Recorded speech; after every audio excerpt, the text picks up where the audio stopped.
everybody. Welcome to Jules and Monty Director Commentary, Episode 8. Enjoy.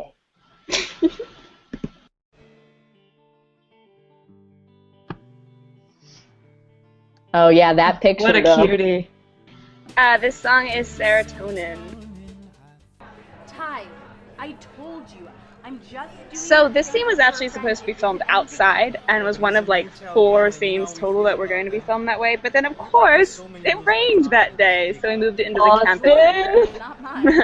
Yeah, it also creates a very interesting ambiance as we weren't able to control the crowd or the noise, and people were walking through shots all the time. But this is what our campus center looks like and how busy it usually is. So it's pretty normal college life. Yeah, shout out to The Res, which is our student-run coffee shop, for letting us film here.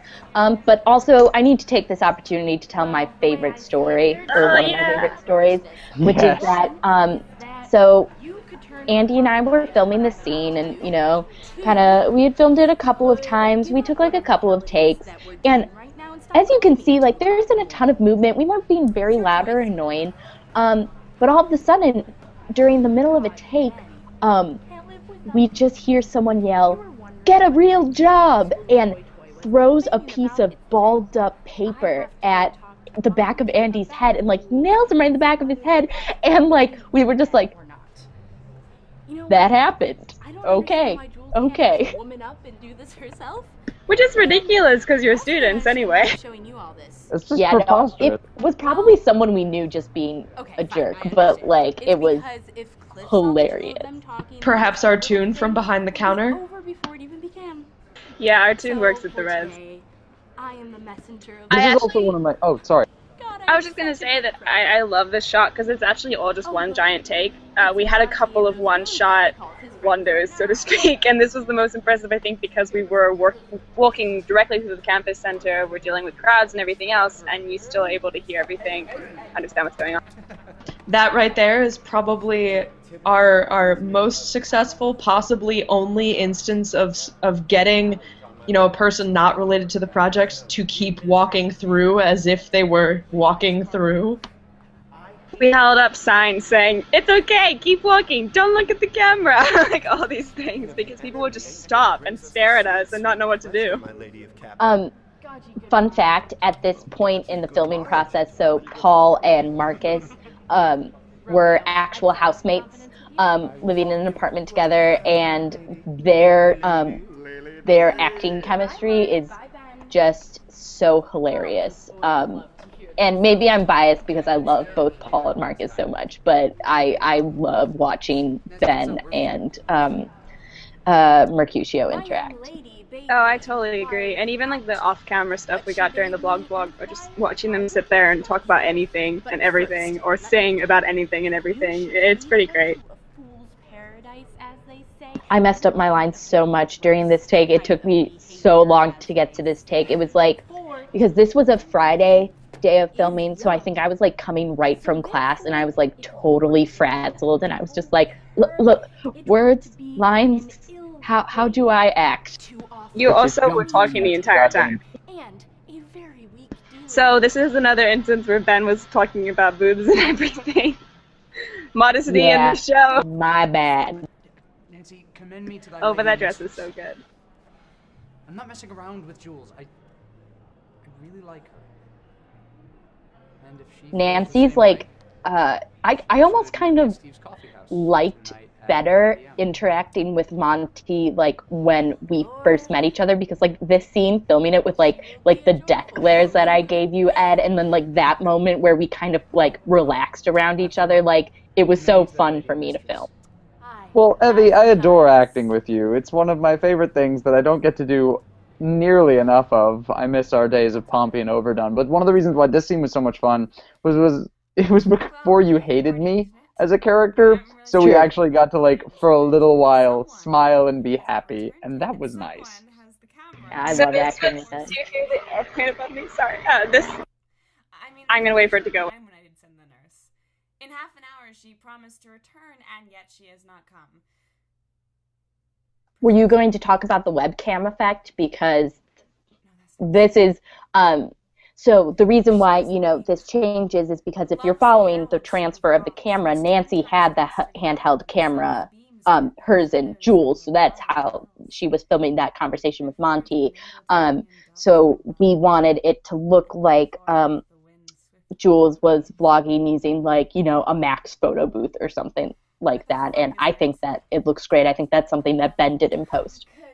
Yeah, I mean, that is the real camera we used. Usually it's just a whole bunch of effects on it. Looks good.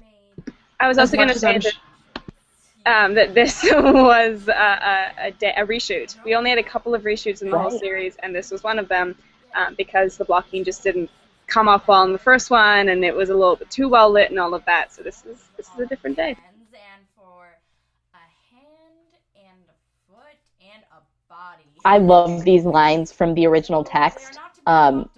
And I was so happy to get to deliver them. And it kind of just made me, this was one of those scenes where I was like, I want to actually play the nurse, like in Romeo and Juliet. Like, I really want to play Juliet. I really want to be Mercutio. You would. You'd be a great Mercutio. Also, if you just noticed my bra strap falling down, that was a consistent problem on the Jules and Monty set, and one time Claire, our continuity person, actually taped my bra straps to my shoulders. I think it was after this take that happened. Wait, she did that? Oh yes, she did. Somewhere in my notes there is a note about a hold so that Claire could tape Evie's bra on. What? Probably at the Kappa house, but I'll leave that as a I originally, in the blocking, I went back to the other desk and there was a bit more movement, but I really like this, like the diagonal created by the two of us and the different levels. I think it looks really good. Well done, Evie. Oh, I think it's also brilliant because at this point, it's very clear that you're not talking to the camera anymore. You're talking to each other. And I think that that's the most important thing about the scene. So it was nice that you were able to capture that. Yeah, I think that's one of the reasons that we actually reblocked the scene is because, like I've said, a million times, is that I'm more of a theater director than a film director. So I think our original blocking was much more focused with, like, cheating out and being able to actually see most of us. And then when we got more into it, I just had to kind of let go of the fact that we weren't going to see everybody perfectly all the time, because that's not how real life works. Like, that might be how theater works, but it just didn't serve the web series. And I agree that nice diagonal with Imogen's 1/4 profile, it's just a really nice shot. Yeah. No, I think I like that in the end. Your blocking had to turn more towards how would they actually act if they didn't know the camera was on, or a vlog style is so different than theater, especially when it comes to blocking, and trying to make scenes interesting that are just sitting down in front of a camera is really challenging, and I think over time we got a lot better at it. And that's one of the funny things about the series as a whole. Some people are like, why do you act this way? Why do you have such a quick recovery from some things, or why are you sort of putting things off? And it's because these people are playing to a camera every second you see them. And there are only glimpses of real life, generally, when they forget the camera's on. Yeah. Apart from that, you really don't see their real life, which I think is very interesting. And I think the montage, in some ways, is one of the only concentrated times that you see real life, because Jules and Monty aren't entirely aware that Nancy's sneaking the footage. But apart from that, it's almost all them performing for the camera, because I think that one, the montage, episode 13, the morning after scene, and episode 14 with the slap, those are the most we're not performing. These are the ones in which they forget the camera is on. And that was really important, because we had to make sure that they forgot the camera was on, because you wouldn't put those things online if if you knew you wouldn't act that way in front of a camera, really, in real life. I know I would never put anything like that online. So it had to be Nancy putting it up and them forgetting that it was there. Yeah, Nancy's kind of weird that way. she's our plot driver. She's the plot driver. Really, though. And obviously I'm not just saying this because I acted her, but she is a really important character, and I think we just saw that in this episode. In Shakespeare, Romeo and Juliet wouldn't have gone to see each other if if Juliet hadn't sent the nurse to go tell Romeo where to meet her. And you got to have those plot drivers, and I know that sometimes in the comments we do get like questions like why, what, how did this happen, which like I totally respect and understand. I'm not saying suspend your disbelief, but like you have to suspend your disbelief. But generally we did think through all the like, how does this get up, who puts this up, and that's why Nancy is so meddling in a way, is because she often is the reason it's up there. Yeah. I mean, in the actual play, fate itself is almost a character. At the end of the day, it has such control over their lives that it is the driving force. And we didn't want to leave quite so much up to fate and chance in our modern adaptation, so we had to make Nancy basically fate in this in this version. So, I mean, I understand. Yeah, I understand the questions about how things ended up the way they did, but at the same time, like if you're really following along, generally there's an explanation thrown in there as to why something is up. And if it isn't, then chances are it's non-diegetic, or, yeah, maybe we overlooked something, and then kudos to you for finding it. I mean, keep on sending us questions about that, because I think they're really fun to answer, because, like, the best part about making a piece of art is that we know everything, because it's our universe. And, like, all of our fans are so smart and like so engaged, and they follow so well. Absolutely. And all their questions are like so on point. But that's the great thing about an original piece of art, is we can answer all of them because we created these people. I mean, originally Shakespeare created them, but originally someone else before him. What's up, Pyramus and Thisbe? But like we. They, like, these are ours now.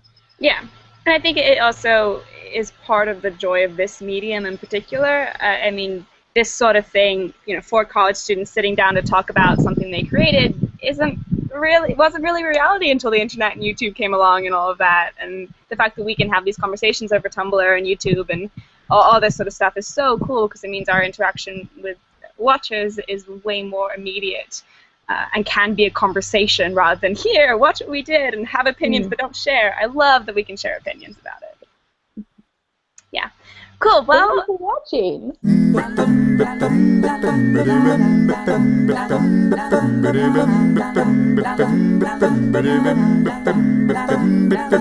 watching.